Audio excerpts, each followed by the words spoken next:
Shalom. Damai di hati.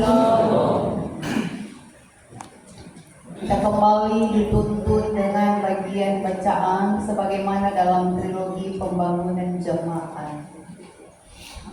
Dalam 1 Korintus 1 ayat 18 sampai pasal 2 ayat 5.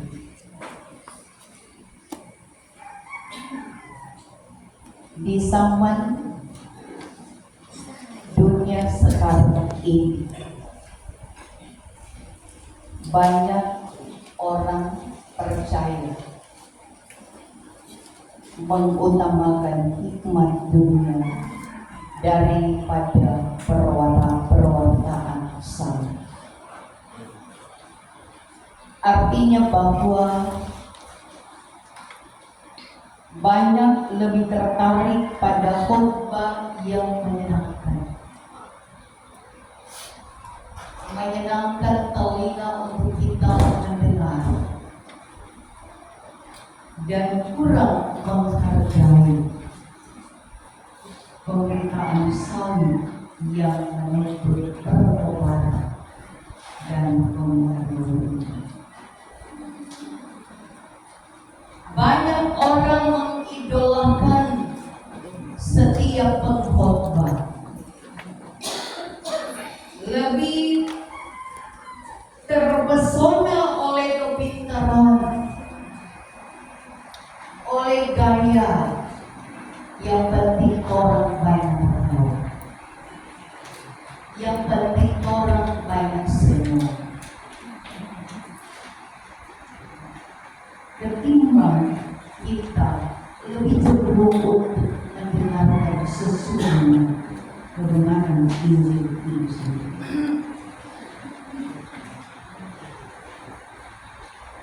Saudara-saudara,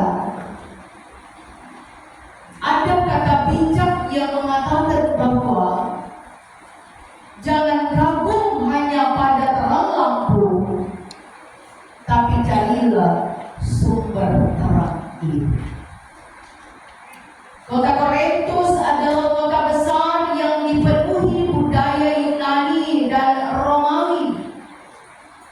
Masyarakat yang sangat menghargai filsafat, retorika, dan kepintaran berbicara.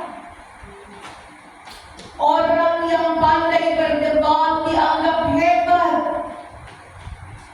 dan pengaruh budaya itu akhirnya masuk dalam gereja. Jemaat mulai terpecah karena mengidolakan pemimpin tertentu berdasarkan karisma dan kemampuan kerja. Mereka mulai mengukur iman dengan standar dunia. Akibatnya Injil salib dianggap lemah dan tidak. Karena itu Paulus menulis bagian ini. Ia ingin mengingatkan bahwa inti Injil bukan pada sebuah kehebatan manusia, melainkan pada sebuah salib Kristus.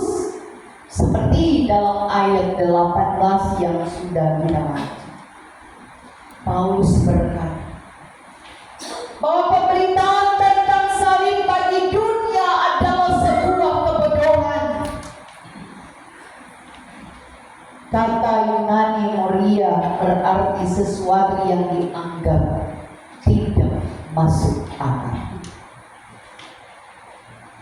Dunia tidak dapat memahami bagaimana keselamatan justru datang melalui kematian yang hina di kayu salib. Namun bagi orang percaya yang mengimani kepada Yesus yang mati dan bangkit, justru mereka katakan bahwa salib adalah kekuatan Allah. Kuasa Allah bekerja melalui kemegahan dunia, tetapi melalui penghidupan Kristus. Sehingga Paulus kemudian menjelaskan bahwa hikmat manusia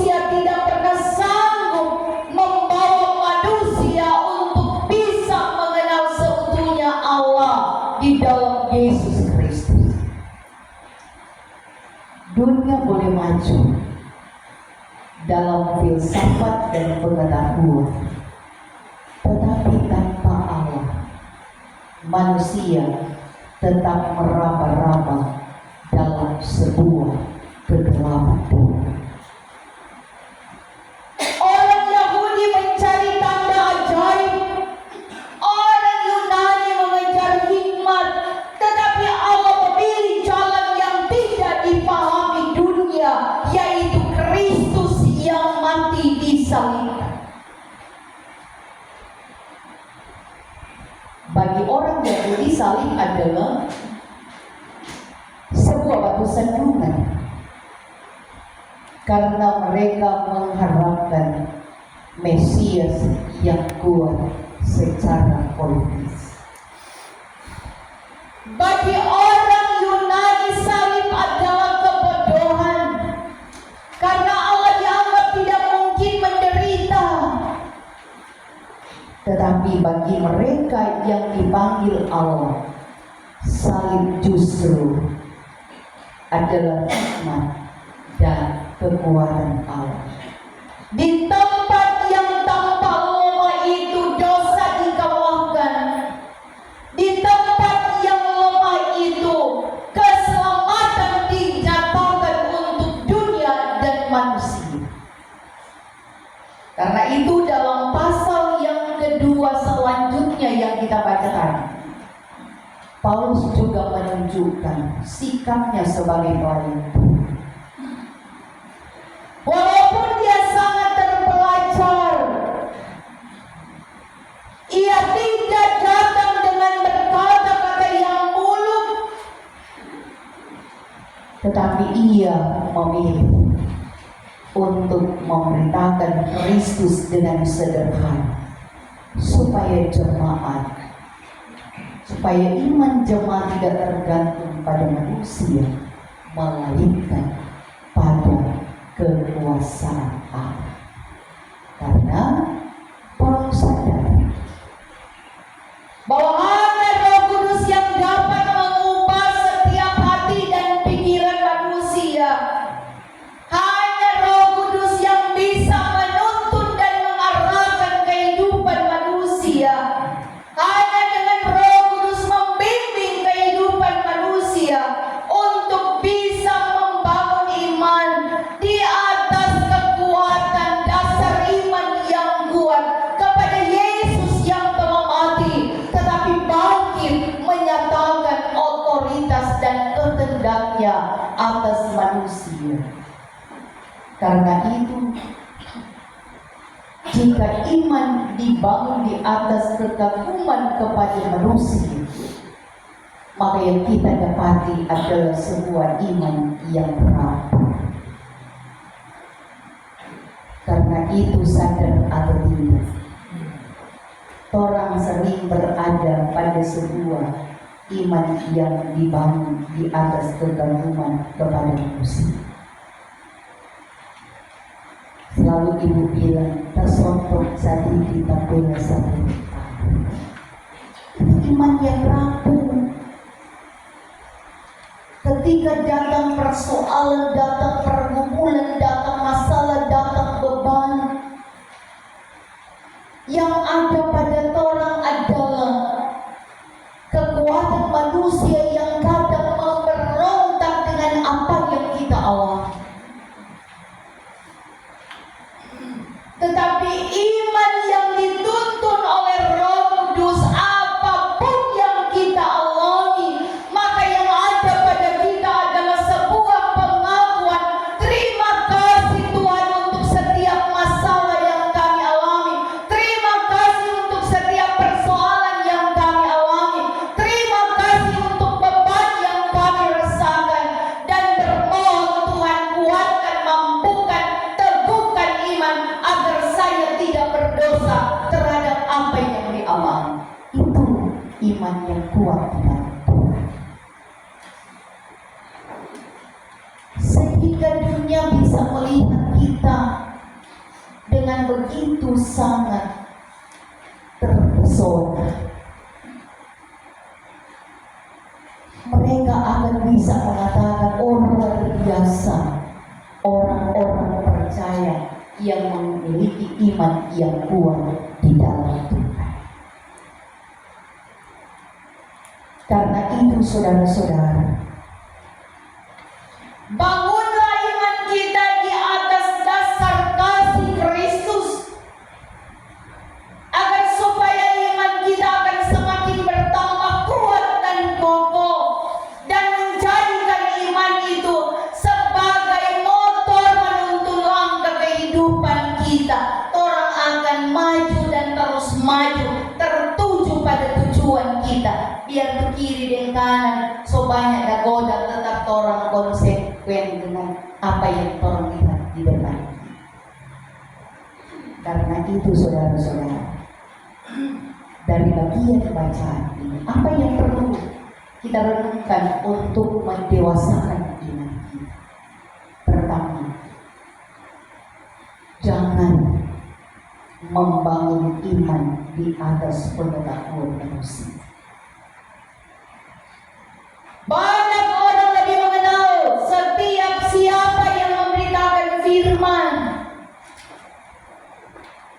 tetapi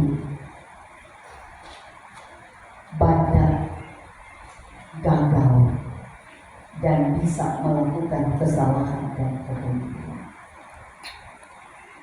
Oleh karena itu Paulus mengingatkan bahwa pusat iman kita bukan siapa yang telah memberitakan firman, tetapi mari kita lihat kepada Kristus yang disalibkan, bahwa setiap orang yang dipakai Allah untuk memberitakan firman, mereka adalah alat Allah, perpanjangan tangan Allah untuk menyampaikan kebenaran firman. Dan Yesus yang adalah Tuhan yang tetap harus kita imani dalam sebuah roh. Karena itu Tuhan sudah mulai kikis dan orang berpikir yang kali banyak kan, siapa kan mau berpikir tolong pena tua, karena mungkin yang tidak senang kan itu pena tua, ya biar kita mau apa dulu. Siapa yang mau pimpin itu di gereja? Oh, pendeta Marta. Mungkin yang marah dia pada biar nanti masuk malam. Mari orang mulai mengikis setiap pemikiran yang ekstrim seperti itu. Ternyata firman Tuhan mengentar mengajak kita bahwa ternyata yang memberitakan firman adalah Allah, tetapi yang fokus kita adalah firman itulah Yesus. Karena itu kalau memang masih ada dendam marah, mari orang datang di ibadah, habis ibadah pulang, toh? Tapi jangan buat dosa lagi. Konsekuensi iman kita. Dan karena itu, di kedua, jangan ukur berkat hanya dengan ukuran dunia. Karena banyak orang berpikir bahwa hidup diberkati berarti selalu sehat, kaya, dan berhasil. Akibatnya, ketika mengalami pergumulan, mereka mulai kecewa kepada Tuhan. Tuhan, apa waktu kita nak edit Tuhan? Tuhan bilang pilih kolom kita pilih, Tuhan bilang pilih kolom ibu kita pilih, Tuhan bilang pilih tombah kita pilih. Mar Tuhan, kita belum pilih di lansia kalau seumur lansia.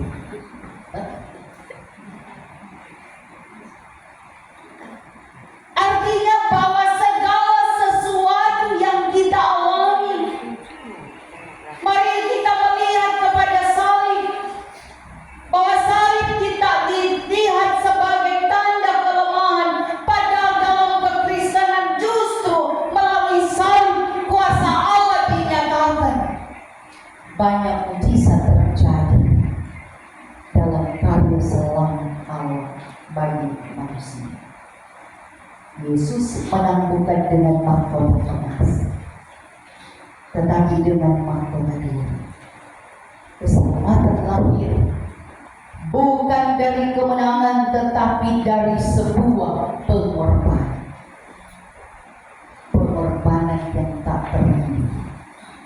Karena itu jangan menilai hidup hanya dari apa yang terlihat dari luar. Ada orang yang menderita tetapi tetap setia kepada Tuhan. Itulah sumber kekuatan Allah yang sejati. Karena itu jangan orang cuma mau lihat sama dengan HP kan, biar disuta gores kalau so pakai PC, udah berluar.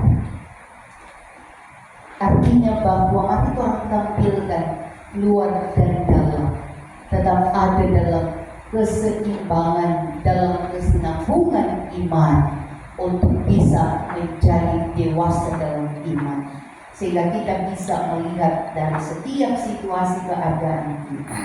Karena iman Kristen bukan iman yang bergantung pada keadaan yang baik, tetapi justru iman Kristen adalah iman yang tetap percaya sekalipun keadaan belum berubah. Sebab kuasa Allah sedang bekerja dalam cara yang tidak dipahami oleh manusia. Dan karena itu, apakah selama ini kita lebih percaya pada kekuatan dunia atau sungguh-sungguh bersandar pada kuasa Tuhan? Kita jawab itu dalam masing-masing keyakinan kita kepada Tuhan, sambil kita tetap terus melihat kepada salib bahwa selalu tampak sederhana di mata dunia, tidak megah, mempesona dan tidak bersorak kemenangan seperti yang diingini manusia, tapi justru dari kayu salib itu Allah membuka jalan keselamatan bagi dunia dan bagi orang yang berdosa. Karena itu, hiduplah dalam hikmat Tuhan. Jadikanlah hikmat Allah untuk tetap terus melampaui kehidupan kita, sehingga dimanapun kita pergi dan berada, kita akan tetap terus menjadi berkat dalam sebuah kebersamaan di dalam persatuan kasih Kristus. Tuhan Yesus memberkati. Amin.